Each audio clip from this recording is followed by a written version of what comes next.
الله أكبر الله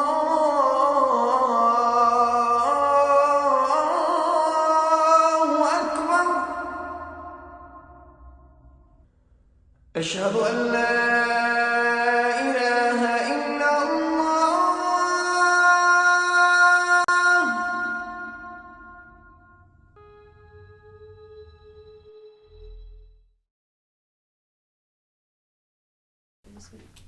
Sir, first of all, I would like you to tell me something about yourself. I mean, what do you do here in America?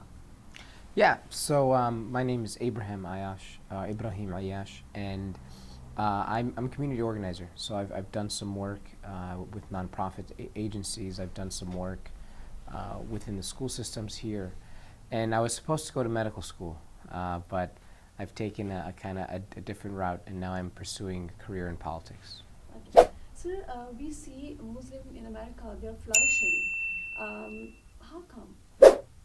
Yeah, I think that Muslims, like any other groups, whether they were born here or came from other countries, we just come here for a better opportunity, or we grow up in the richest, most powerful country in the history of the world, and we see an opportunity to say, you know what, our service, as Muhammad Ali said, service is the rent we pay to be on this planet. And as Muslims, I feel like we almost see it as a sense of obligation to not only do well for ourselves, but be able to give back to other communities and to our own communities as well.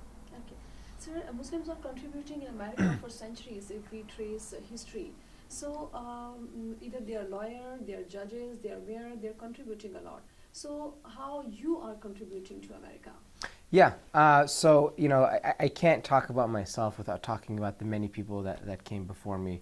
My father came into this country when he was just 16 years old, and he saw an opportunity to really try to build the American dream right here in Michigan. And he was able to do that because he had access to a good paying job, he had access to social mobility, and I saw what he was able to do, and far too many people don't have that same opportunity my dad had. So I see it as an obligation to step up and say, what is it that I can do to make sure that everyone else around me has the best shot at a dignified life that I would want to have? So I've committed myself to service. I've been community organizing since I was 13 years old.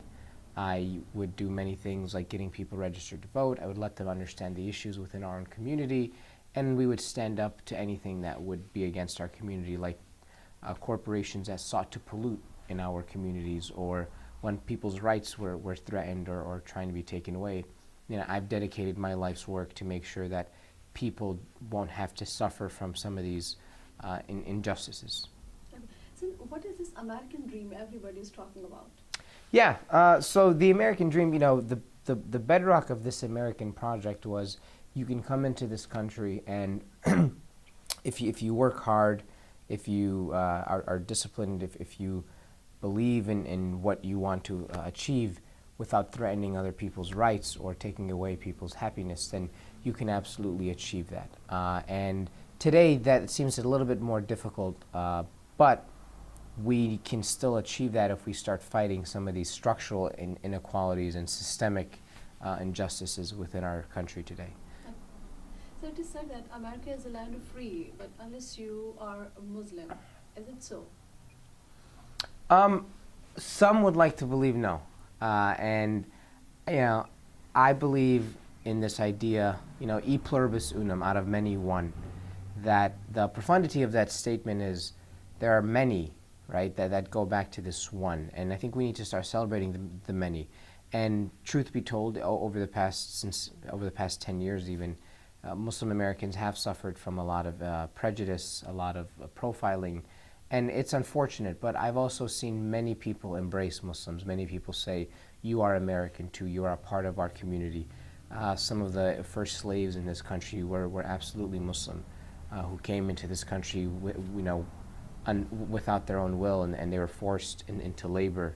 So it is unfortunate there are some people that try to otherize Muslims, but they do the same thing with many other groups, be it folks in the LGBT community, whether it's folks within the African American community or immigrants from the southern part of this continent.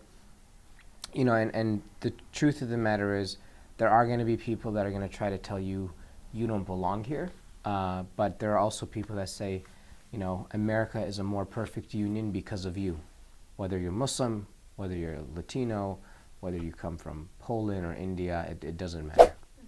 So are Muslims treated equally here in America? I mean, are you free to practice your religious activities? You can do whatever you want to do for yourself or your family? Yeah. So, in the United States, one of the big things is there is no religious test on freedom, and we're told that, this is a country based on pluralistic values, so folks can come in here, pray how they pray. Doesn't matter how they pray, so long as what they're praying for is something that is beautiful, something that is that keeps people together. And as a Muslim American, I think this is a testament to a place like Hamtramck, where we're able to have several mosques in this area, and we're able to practice freely of our faith. And there will be some people who will try to tell us, you are not welcome here, or you should not pray the way you pray, or somehow the way you pray is a problem. But we stand in like many Muslims. I follow the prophetic tradition of Muhammad, peace be upon him, and I say, look to them. We are going to follow the footsteps of one of the most beloved to our Lord, and I will make sure that we look up to him for guidance when he was challenged on his beliefs. So you see, after 2016 presidential election and the Trump's ban on Muslim countries, there is misconception in the mind of Muslim world that Muslim community here in America, they are not being treated good. Have you noticed anything like this? Yes. I mean, there's, we can't ignore the fact that hate crimes have, been at an all-time high for Muslims. One of my personal friends, after the 2016 election, the same night, she was walking home from the library and someone threw something at her and said, "This is our America now." And then they said something very bad. And, people all across this country, just this past week, unfortunately, a Somali woman was killed. A Somali Muslim woman was killed. So, there is something to say that there are hate crimes that happen. But most of America is kind, most of America is great, and we are seeking to those people. And I think when you looked at the travel ban that would have stopped my parents who are from Yemen from entering into the country, thousands and thousands of people all across the country, in airports in Detroit, New York, Los Angeles, they all kind of came and they protested and they said, no ban, no wall, America is for all. And the beauty of that is we saw so much support and outpouring of solidarity with the Muslim community that, there is this belief that despite the uptick of hate crimes, despite the negativity that came with President Trump's election, we can still believe in a better, more equitable America. Okay. So since you're a Muslim, does it stop you from doing anything you want to do? It hinders your progress?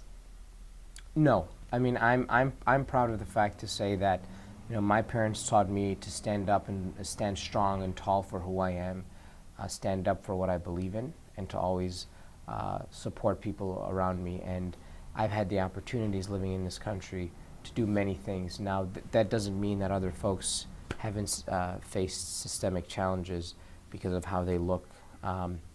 But, my faith, in fact, I think inspires me to do more. I think it allows me to dream, larger and to be able to fight for more people's success and to fight for justice. And I think that's driven by principles of my faith tradition.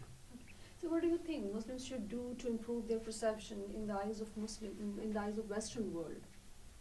I think we have to recognize that as Muslims, we don't have to answer to anyone. We are just as American as anyone else. If you're a Muslim person who lives in France, you're just as French as anyone else. And we should shy away from always trying to cave in and to hide our identity. Be proud of who we are and say, look, this is who I am, this is what I do, and I happen to be someone who is of the Islamic faith.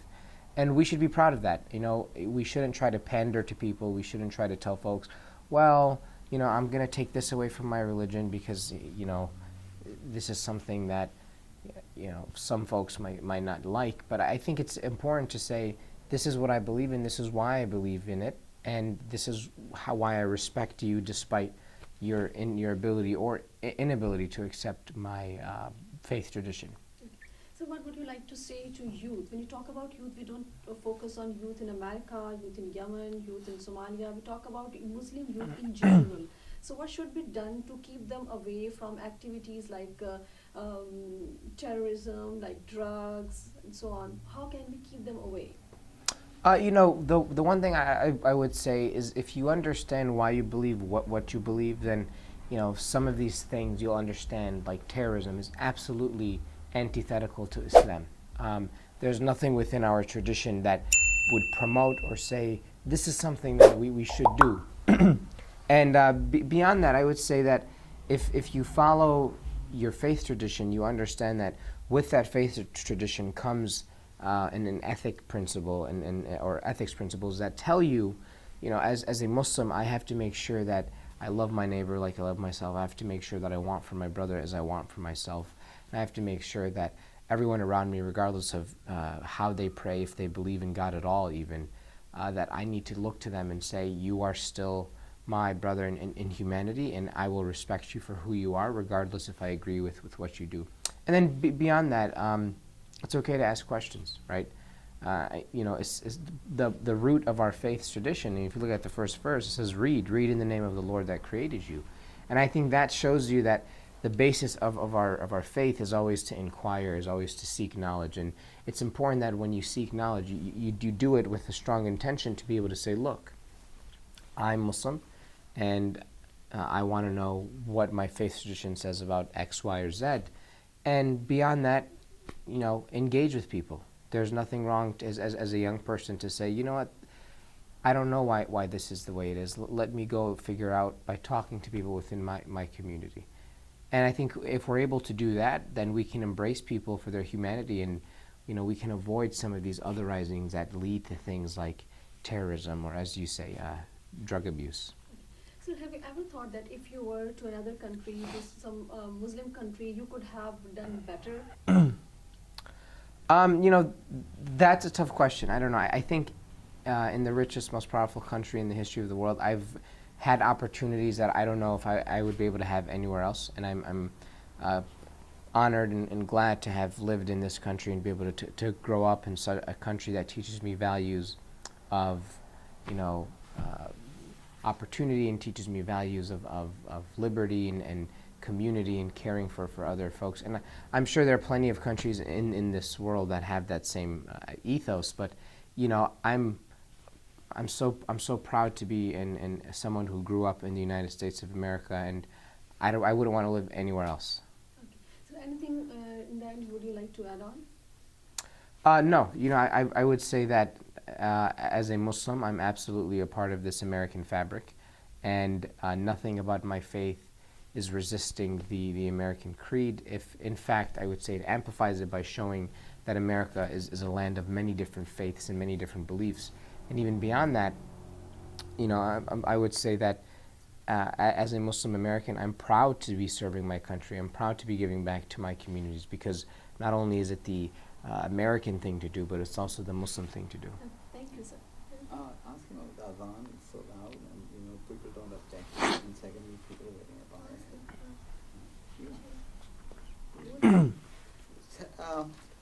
We hear this adhan, which is so loud, and don't you think people get offended by it here, or is it people accept it? So tell me about that. And also, I see women wearing their own clothes, including scarves and whatever. You want to talk about that too? Hamtramck is a beautiful community with many people across different backgrounds, different religious backgrounds, different ethnic backgrounds. And one of the things that makes me so proud to live here is I'm able to learn about other cultures. And being in the United States, you can dress as you like, you can practice your faith as you like, so long as you're not infringing on other people's rights. So to be able to come into this community and see so many different people practice their faith and practice their culture is actually quite a beautiful thing. Okay. Okay, so this society is a tolerant society which accept your culture and your values. Yes, yes. I mean, America is absolutely a country that promotes being a tolerant and accepting society, and sharing our similarities and celebrating our differences. I think that's the beauty of living in a place like Hamtramck, and even broader in a place like the United States. Okay. Thanks. Thank you, sir. Yeah, no problem. No problem.